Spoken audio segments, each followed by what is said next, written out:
welcome to Level Up Circle TV.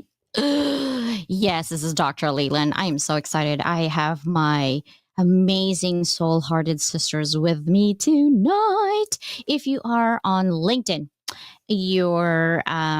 let's see, your comments will not be able to be shown on TV. So if you want your comments to be on TV, please switch to our YouTube channel. So today I want to talk about Level Up Circle magazine because we are doing a flash sale this week, only this week until this Friday. That you can get 50% off because of my birthday month next month. The magazine will come out the first week of July, and I am already doing write-ups. I'm only looking for 10 amazing thought leaders who are soul-hearted. That's it, 10. I've already had 3 so far, and it's going to go fast. So let me know, DM me if you need the coupon code once you wanted to be, and just DM me. This is our mission to level up the world through education.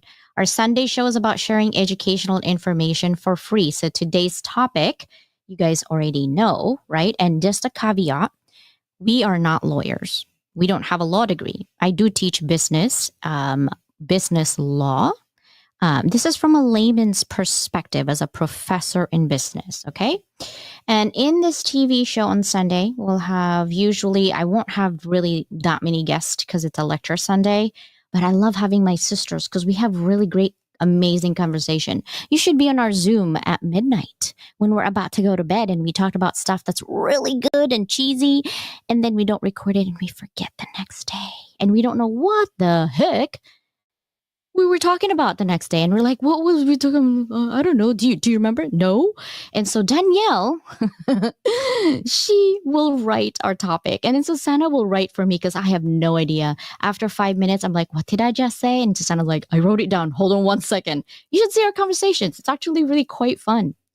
Anyhow, I cannot wait because these sisters that you see right in front of me are my sisters who are coming here in San Diego in 2 weeks, and who knows what shenanigans we'll be doing. So this is why they're coming. One of our anthology books, Beyond Boundaries, Thriving in Life's Gray Zone, it's gonna be in your major retailer bookstore, okay? It's gonna be on Barnes & Nobles, and we will do a sign up. This morning, I wanna thank everybody who was on LinkedIn Audio. Apply for the 50 inspirational connections. Please let me know if you have any questions. Every Sunday, 7:30 to 9:30 a.m. PST, we will be talking for 2 hours on who inspires you, what inspires you. And next topic, I think next week, I want to have, not just who inspires you, but what are some of the things that you need inspiration, right? Maybe in your life right now, you're going through. A couple of you DM it today. And I want to just tell you that I am with you. One of you lost your loved one. I'm not going to name names. And thank you for sharing that our audio room this morning encouraged you to reflect and just keep in mind that your love is always with you. They're in your hearts, right? They're in your hearts. They're always going to be with you. Just keep that in mind. Let's take a look. My sisters, I'll go. Danielle can't hear me still, but Susanna says I can hear you. So hopefully you guys can hear me. All right. So we have a book club. It's going to come out it's actually open in July 1st. And our book club is not like any other book club. I never have any other things in here. It's always something that I always put forth more. Right? More. So this is why I love for you to continue to shadow what we're doing. This book right here, oopsie, there you go. Moving Beyond Boxes, right? The journey to self-discovery. Our leader on this project is my sister, Susanna Dond. And literally all of us who's going through a lot of things that we put ourselves in boxes and society put us on boxes. These individual souls literally pick just a chapter between 1,500 to 3,000 words to give to the world, a piece of them with lessons learned in business. And these soul-hearted individuals, right, are actually putting their personal stories out there for you to learn, for you to not struggle the way we struggle, for you to have a cheat code on certain things and aspects in life that we have gone through. So please make sure to watch our physical copy coming out this coming Friday. Okay, watch that for sure. I cannot wait. And here's what I'm going to show you. Let me take a look at if you can see. This actually is our Level Up Circle website. Okay. And in this website, you will see for visibility TV, our magazines coming up. You can check out. If you're in the United States, you can actually buy the physical magazine themselves. Then our book club actually gets in here. Now, if you click on the book club, so the website is levelupwithdoc.com. And the book club here has our business LinkedIn page. And these are the Beyond Boundaries book that you can buy now. These are the authors. Beyond Boundaries authors are here. So when you are part of our anthologies, you will have your visibility in our book club as well. And we'll continue to amplify your message well beyond your book. Moving Beyond Boxes, again, our physical book is available by June 21st. My dear sister Susanna will let you know where to buy it. It is, again, #1 international bestseller. When I say again, it's because all Level Up books so far that we have provided for anthologies have been #1 international bestseller. There's an Easter egg. Do you see the Easter egg that's different? I'm just going to call it that, even though it's my mistake, okay? But it's an Easter egg. Let's see if you can find it.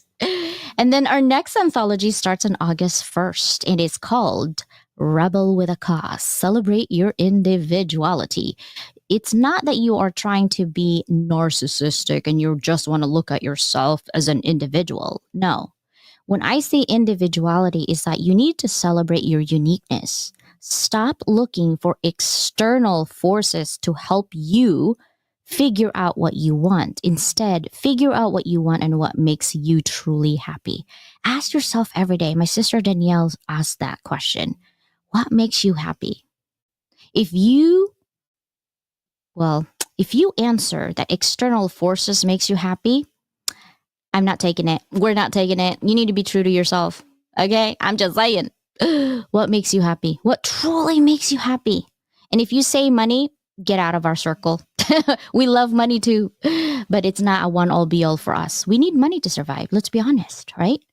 That's why we have a book club too, but we give you more than you can possibly imagine. Also, we have a podcast circuit. So I am calling on all podcasters out there. Right now, I'm putting in together women podcasters because we are entrepreneurs. I'm empowering entrepreneurs worldwide to be part of our podcast circuit. I will have a meeting soon in July 25th, and I'll send you. So keep that in mind. I'll put the meeting here link so you can go ahead and register and join us. And so far in our network, obviously Level Up Academy, and then Move Beyond Boxes and Shine, Hounds of Business Community. These 3 right now are the pillars for our podcast circuit, but it's going to grow and grow and grow. And I'm only going to hit maximum of 100.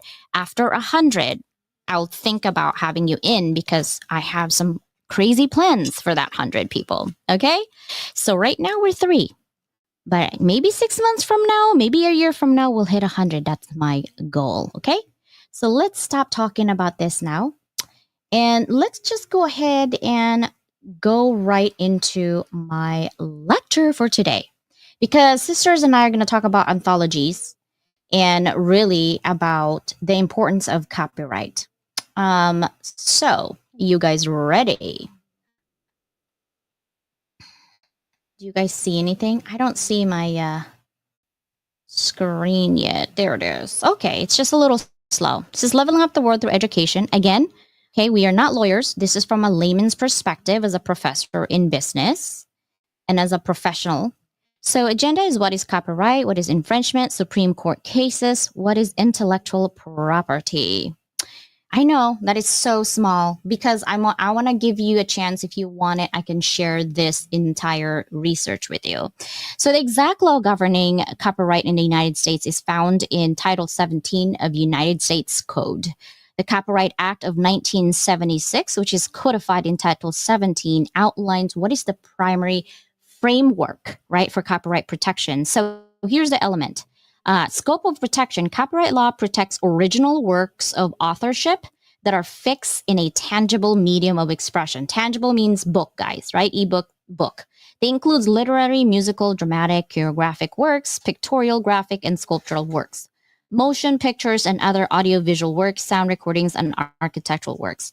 Exclusive rights. The copyright owner has exclusive rights to reproduce, distribute, perform, display, and create derivative works based on the original work.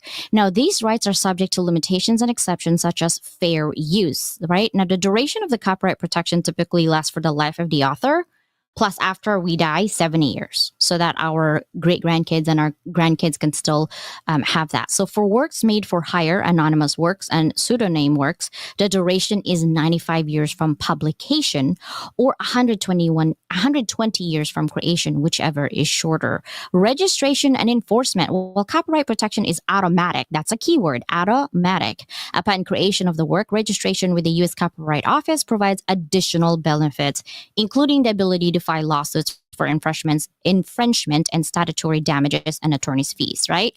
Now, fair use. People will always say, well, it's fair use. It's out there. No. Fair use doctrine allows limited use of copyright materials without permission for purposes of criticism, comment, news, reporting, teaching, scholarship, or research. But if you are recycling your thoughts, not even word for word, but your thoughts on the previous work that's already been published and you don't cite it, you could be sued. All I'm saying. All right. So for those of you who wants to recycle, unless you are the author of the chapter of our books and you are using it for your own sole purpose, you'll be good.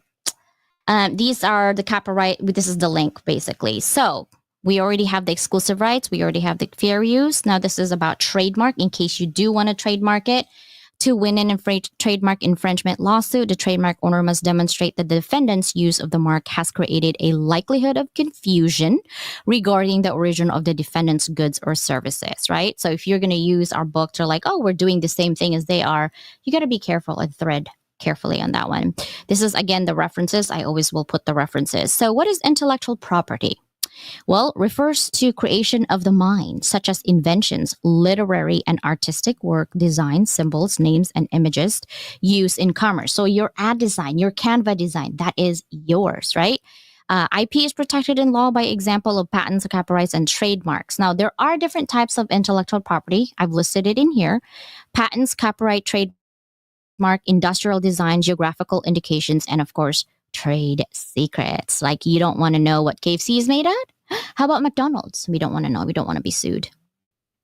So when it comes to copyright cases, there are a lot. I also have references in here that you want, especially the famous 15 that they have in here. But what I really want to do is bring in my sister. This is the references. Okay. So I'm just going to cut it in there. I'm going to bring in my sisters on their opinions on the anthologies and copyrights when it comes to intellectual property from a layman's term. Are you guys ready? Here comes my sister. Hey, I did pretty good. I feel like I talk a lot, but it's only 7:16. I did good. Huh. Really good. Hello, sister. Hello. Morning. Is it Morning. I was like, it's not morning, Suzanne. Somewhere. It's always morning someplace. Fair, fair, fair. All right. Just in case people don't know who you are, let's start with Sister Sexy Susanna over here. That's her middle name right now. Yes. I love her. Like, ooh, sultry. I love it. Who are you, sister? And what do you think about this topic today? So I'm speaker, author. My focus is on Move Beyond Boxes and Shine. And when it comes to the writing especially, that is, I mean, it's a personal thing when you write, especially when you're writing your story. when you put it in a book, no matter what the book is, that's where it is. And that's to take it and try and put it someplace else. It's not right, because everything was done to put it into that one book. The editing, the writing, the ideas, it all belongs in that particular book. And even the one thing also is, even if you talk about that subject, that topic that was printed in a previous book, you still have to cite that that's where it was, that's what it's a part of. So everybody who thinks about, oh, you can just recycle everything that you write and talk about, and if you write it in this, you can write it in that, and you can write it in, no, like you said, original thoughts. If you do go back to something printed someplace else, you have to cite it. And a lot of anthologies are not really going to want to be citing somebody else's anthology, because each anthology is different focus, different purpose. And what I love about ours is ours are designed to keep going, to have a life beyond that short period of publication. Yeah. Thank you for that. And I think what it is, though, is when you're so excited that you are part of a movement of writing your part of your life as a chapter, you get so excited that you don't know what you don't know, right? And so this is where we are different, because we research what people usually don't think about, like the legalities, because you don't expect to be sued by people, and that's why people don't do anthologies, and we don't got time for that. But what we really want is not just for our authors to be knowledgeable about copyrights and laws and things like that, but for everybody who's thinking of really being an author or becoming one. What are some of your personal responsibilities to know before you get yourself involved in projects that could possibly get you in hot waters, right? And so that's why we are talking about that in here. Sister Danielle, tell us who you are and what are your thoughts on the anthology and copyrights. So my name is Danielle Manawis, CEO of Castaneda Manawis Consulting, or CMC for short. And we really specialize in the area of human resources. We believe in empowering leaders to lead with their heart and communicate with empathy. But in this world, we deal with a lot of legalities and liabilities.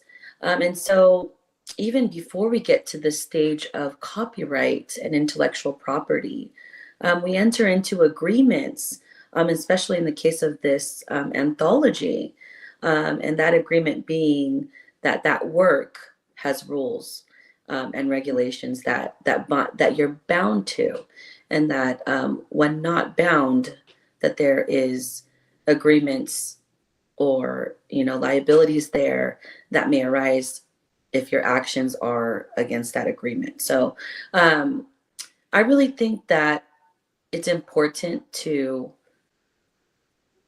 cover our reputation, and it's not good to use it in another work um, if it's going to hinder or be in direct violation of that agreement that you made previously. So those are my thoughts as far as that's concerned.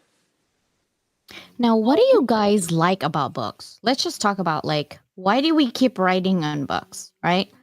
Let's start with Susanna, because she's like cray on books.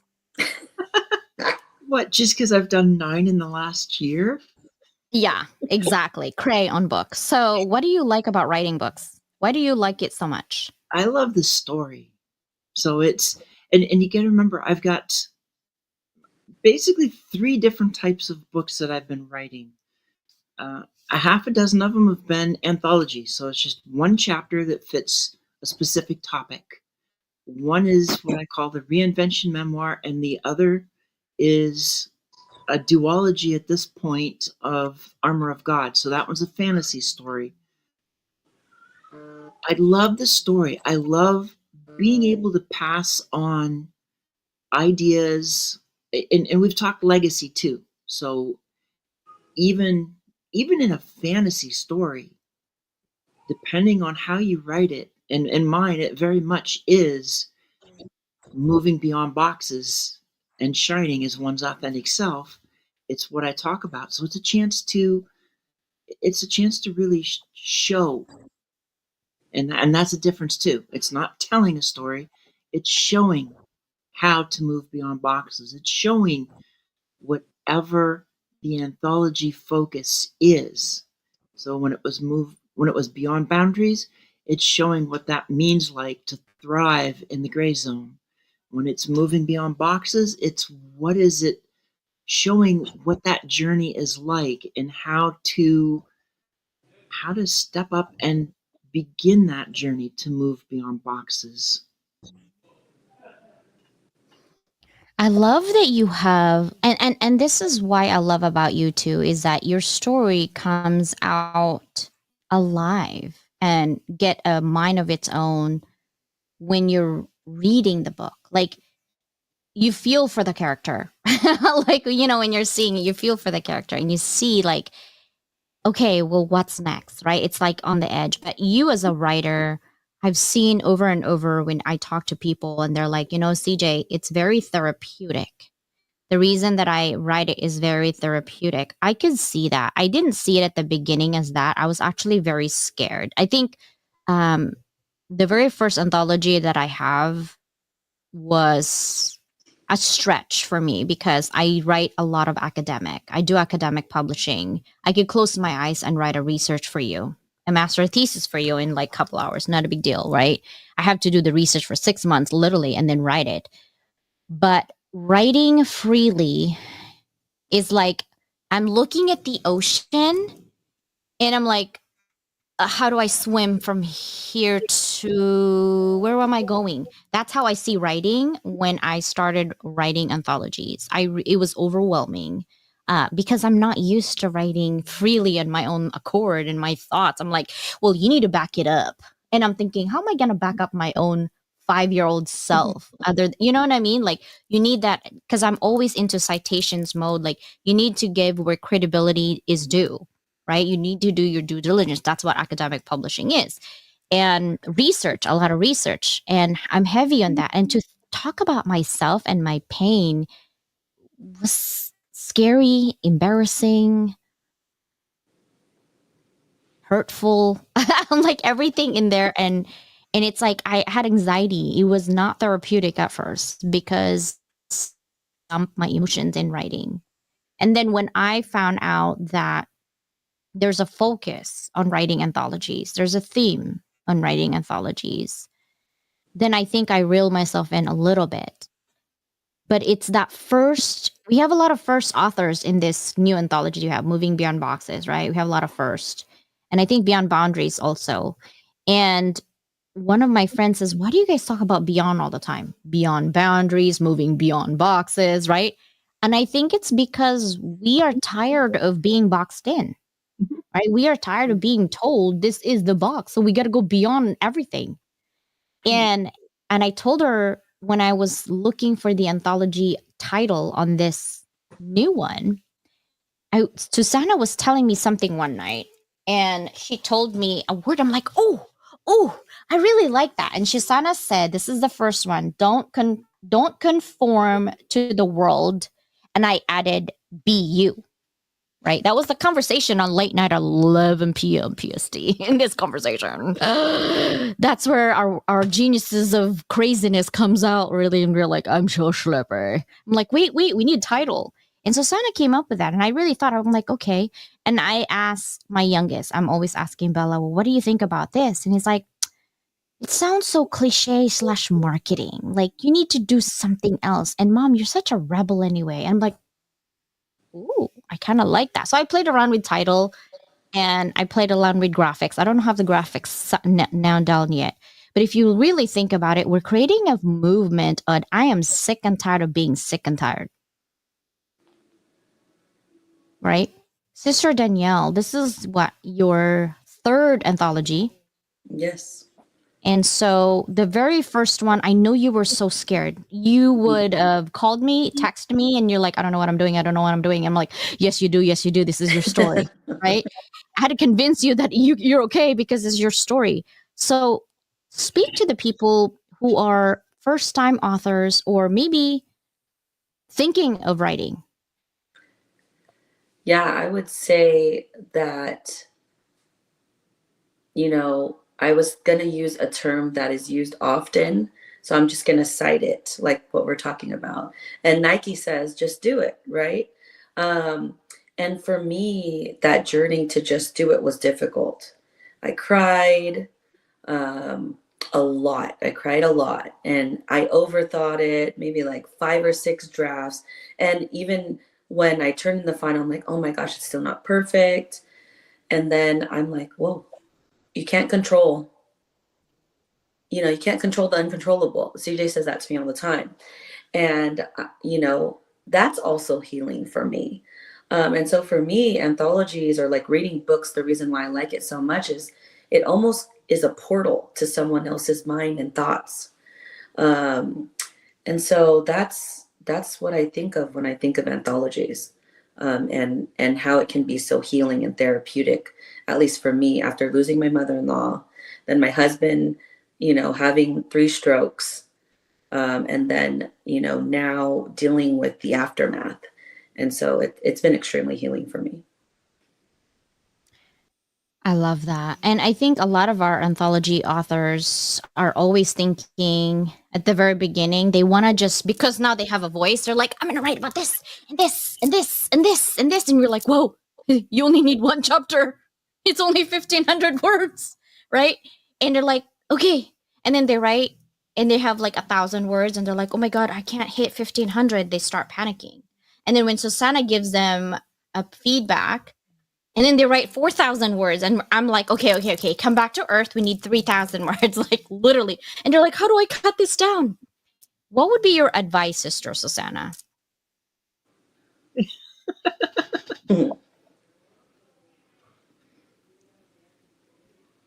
Make sure that what you're doing is showing instead of telling. I think that's where a lot of they just start telling and telling and telling, and oftentimes saying the same thing over and over. Whereas when you can sit there and you show your story, you start finding those ways to whittle it down. And there's other tricks in there too. But those are when you're getting down to the nitty-gritty and you're off by just a 100 words or something. There's other tricks. But when you're way off, it's get in there and look at your story, because we're always looking to make sure that it flows. How does it flow? And if you're repeating yourself over and over, that's like the easiest place to start removing, because a lot of them, they either don't see that they're repeating, or they're repeating, but it's like, oh, but I'm saying it differently this time, and so this is important, and this is important, and it's like, no, you can let some of this go.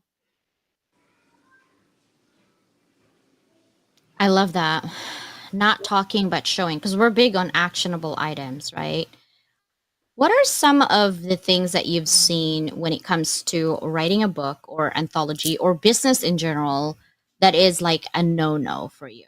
Like your non negotiables, and then people kind of just cross that. What are some of your thoughts on that? For me, Mm-hmm. the word "but." I'll just start with that one.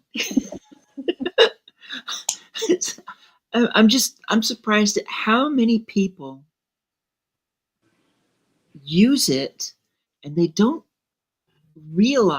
recognize, or maybe they've just never heard the fact that it negates everything in front of it. And when you remove that one word, it changes what you've written and actually makes it more powerful. one of the things I like to do, what it's not that I like to do it, but I just start seeing the crutch words. What are the crutch words and how can those be removed? Those words that we fall back on and just use it all the time. And there are some of those crutch words, that is a very popular crutch word. There are times you don't need it. There are times you just find a different way to say it. And quite frankly, when you do that, it also makes what you've written pop instead of just another that. And that's the way that, I mean, between the two of us when we're doing the editing, that's what we're always trying to do, is help improve the writing and to really make it pop. And we've seen an awful lot of popping by the time that final edition comes out. Yeah, we do. And I love that we see people change and the story seems to come alive more, right? Like it's changing. And that's one thing I love about writing. Now, how are you using your book? Because a lot of people like, okay, a lot of people are doing anthologies now. It doesn't mean anything anymore. It's lackluster. So many people are doing anthologies.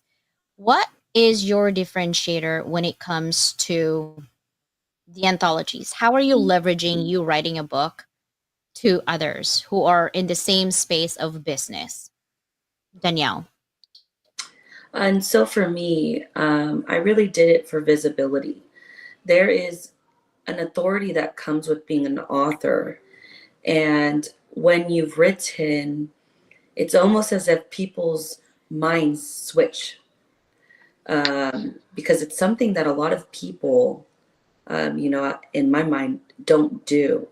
And so for me, it's just leveraging what I'm already saying, whether it's in an audio room or marketing and proposals or when I'm speaking to businesses, it's aligned with that mission and vision that I have in the world, and in my business. And I'm just communicating it across a different medium. And so for me, it's a tool, a therapeutic one, but is a tool, in order to gain that visibility. And it's another way to market myself as a business owner and to spread that message of communicating and leading with empathy. How about you, Sister Susanna? How do you use writing on your books? I would say books galore, um, to your advantage, because a lot of people are like, "Oh, I write, and I have a book right now, and I have an anthology also." How do you differentiate yourself? A lot of it's the story that's being told in them. So when it comes to these anthologies, really the last two anthologies are the ones that I focus on, because it's more than just a subject and having a bunch of people write stories. Number one, each of those stories is a roadmap, and being able to tell people, hey, I've seen this, I've seen where you're stuck before. And here's a book that has different roadmaps, and there's a couple of people in it that have been where you are and moved beyond. And then being able to take it in terms of what I write, taking that business case into it, and I know yours is the same way, to be able to talk it as a business of how to help others to move beyond that place that's stuck. So now it's not just talking about it, it's being able to say, okay, here's things that I've written. So if you want an idea as to my viewpoint and how I can help somebody move beyond boxes, read my chapter in this book. Read my chapter. So it's like, read my chapter in Beyond Boundaries. Read my chapter in Moving Beyond Boxes. And read my fantasy series, the Armor of God series, because that is a story where you will see the main character do just that, living a life of being told who he is, what he's supposed to do, and then end up going on a journey that, while it's focused on finding the armor of God, he's got his own quest within the quest of finding himself, being aware of he's more than what others are telling him he is, and being able to get to that point where he moves beyond accepting what everybody else has said. And that's really what it is. When you move beyond the box, you're moving beyond accepting what other people say about you, because you are so much more than that box. You're so much more than all the boxes you could be put in. That's what I do with these stories. I love that. I think for me, the differentiator using the book, one of my students said, when I grow up, I want to be you. And this gentleman is 74. 74.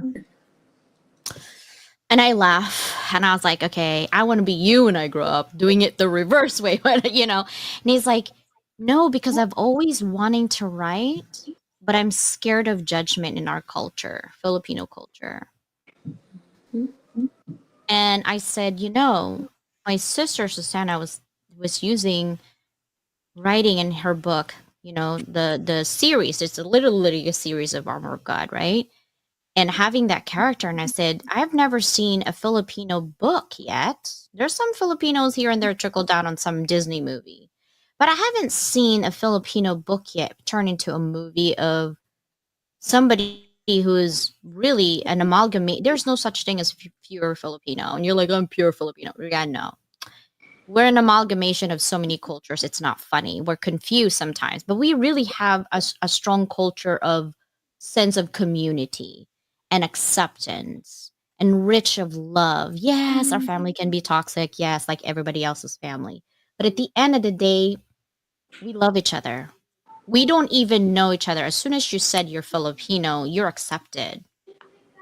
Beyond the you're accepted, yeah, we're gonna be like, oh my God, you're so chubby, you eat too much, or oh my God, you're so skinny, you didn't eat enough, right?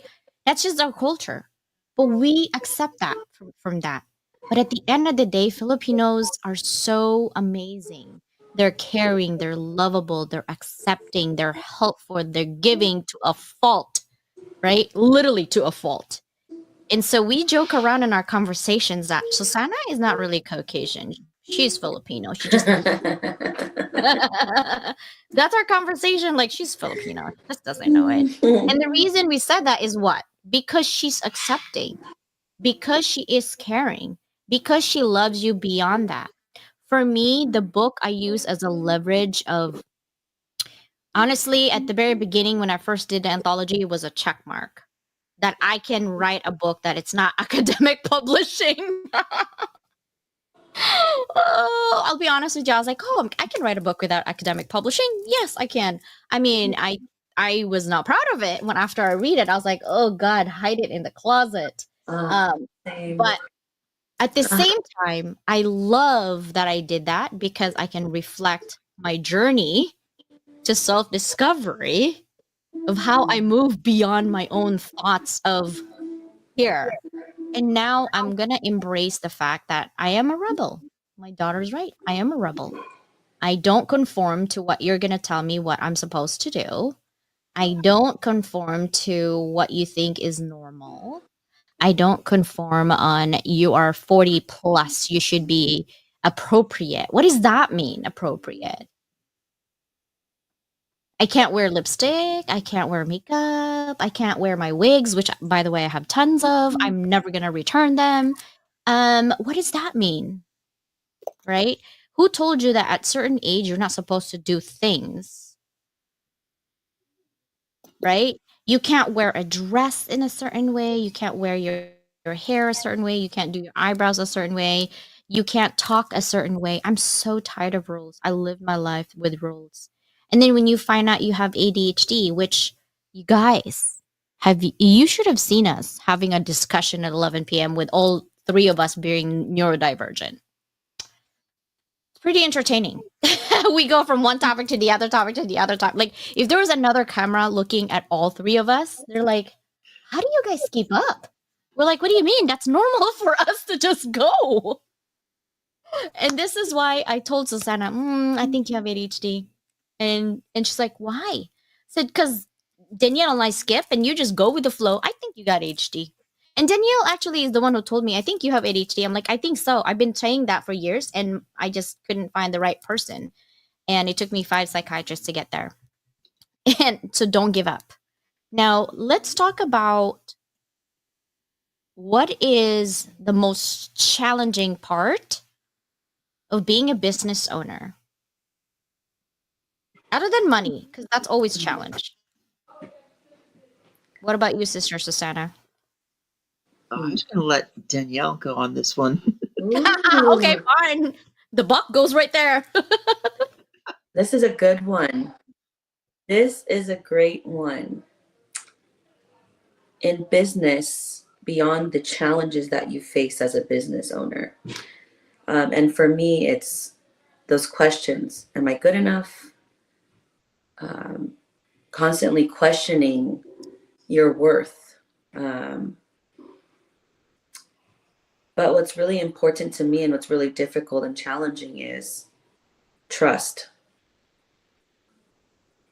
and authenticity and integrity.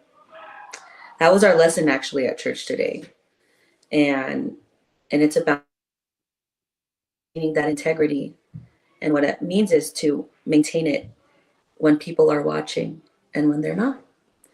And to me, that flows into who I am.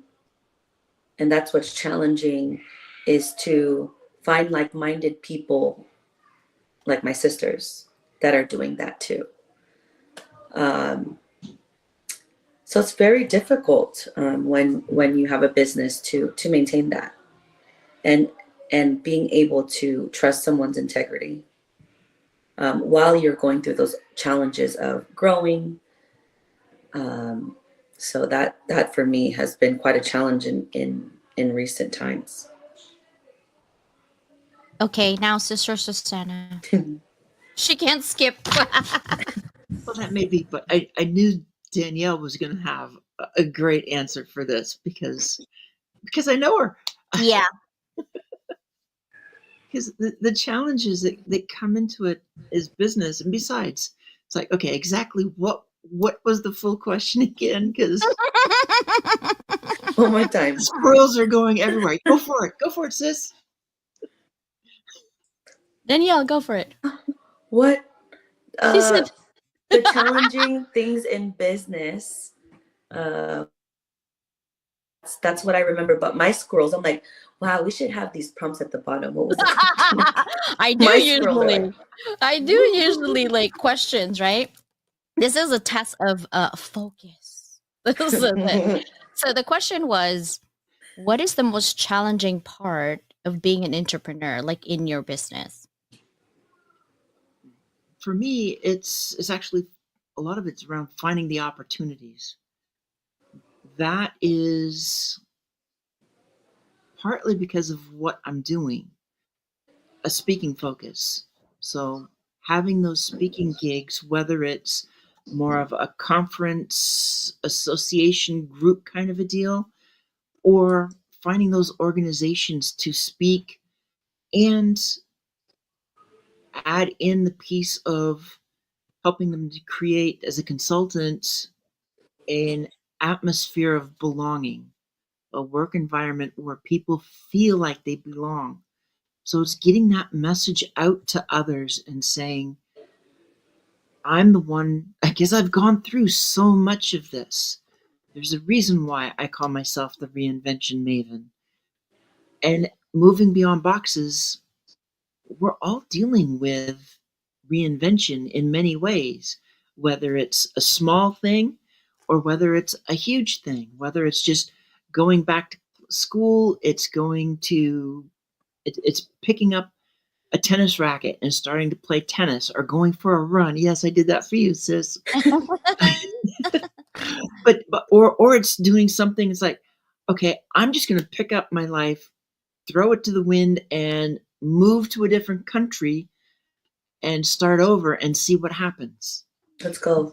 So Yeah, like reinvention is in yesterday. so many ways, but that's another piece of moving beyond boxes and being able to help organizations actually do that kind of a reinvention so that the workplace, the work environment has that sense of belonging where people feel safe enough to engage.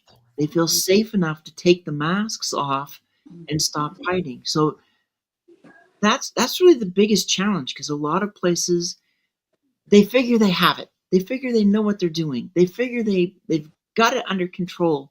And the reality is they don't.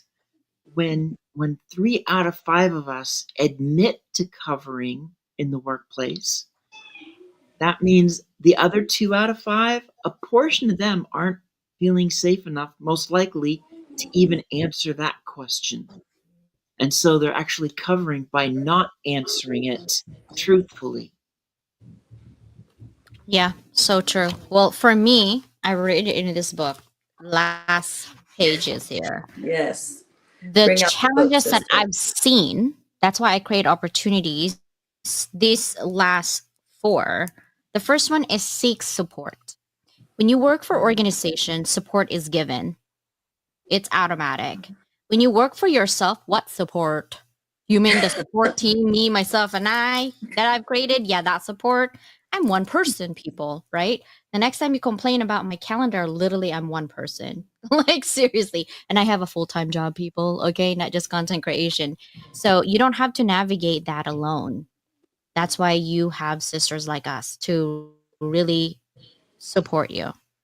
The other one is more personal, which is cultivate mindfulness. That word has been thrown away, talk up. It's like dust at this point. Like you see it for 1 second and then poof, it's gone because it lost the meaning of cultivating mindfulness. A lot of people who's preaching be mindful and have self-awareness are the ones who are not mindful nor self-aware, right? So when you do that, make sure that you improve your focus and reduce your impulsivity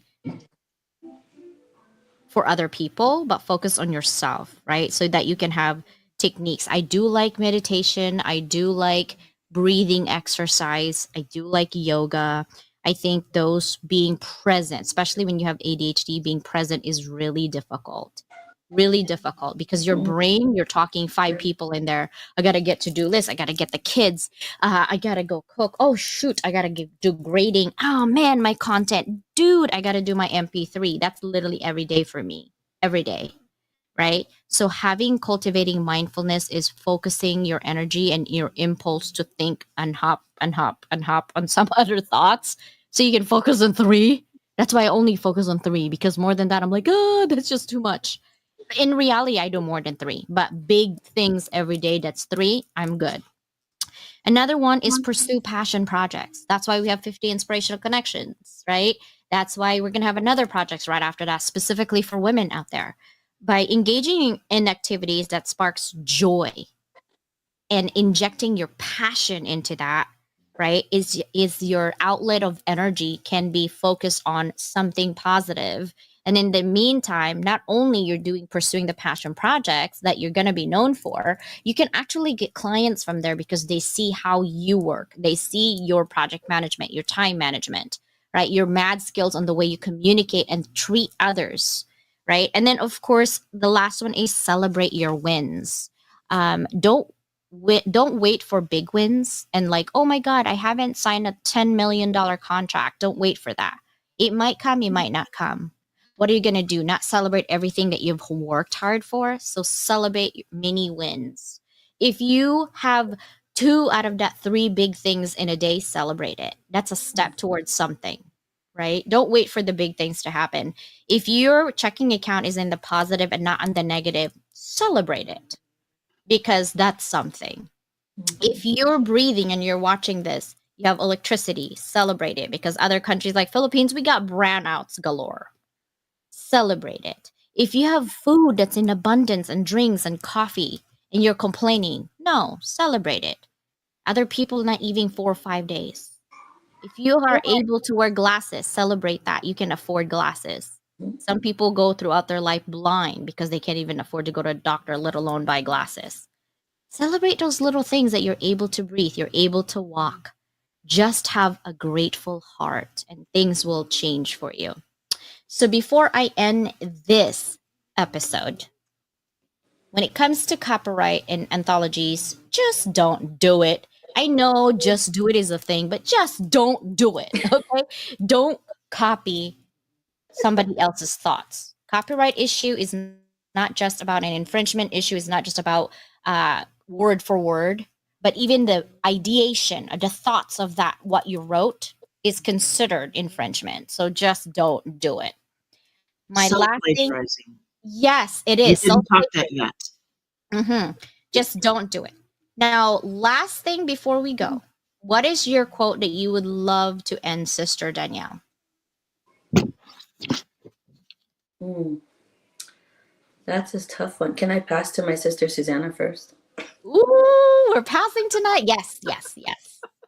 I love it. That's because this one's an easy one for me. It's one that I use almost all the time because and I think it fits all these circumstances.